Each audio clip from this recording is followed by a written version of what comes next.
we're joined by Scott Barrow. Scott, how are you? Huh? Scott, how long have you been doing horse dentistry for? I've been doing dentistry for 25 years.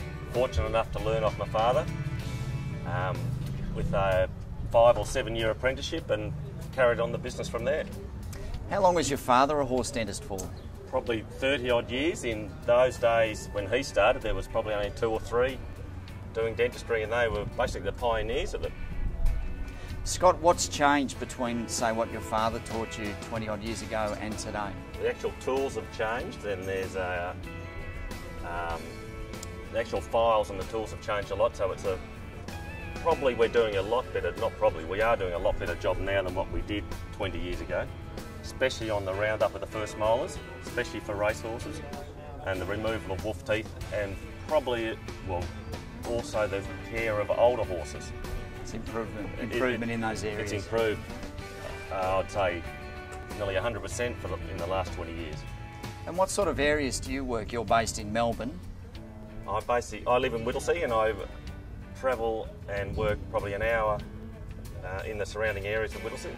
So Seymour, Kilmore to Woodend and Kyneton.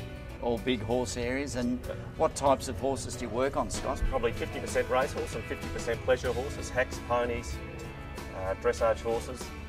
Is there any difference between the job you do on, say, a dressage horse to a racehorse? Well, I heard it said before that the most important thing to do is not to do any damage, and that is obviously very important. But no, there's no difference in the final job that you're doing, no. What do you believe is the most important thing about doing horses too? For the owners, the most important thing is comfort with the bit if they're riding horses, and grinding of the molars if they're a brood mare, so they can grind correctly and chew their feed correctly. To help digestion? To help digestion, of course, yeah. Where do you think horse dentistry is constantly evolving? What do you believe is the next thing that's ahead for horse dentistry?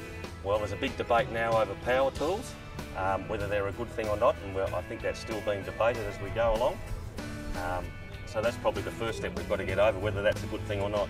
Animal welfare is the most important thing of the whole deal, the whole dentistry, yes. Thank you, Scott.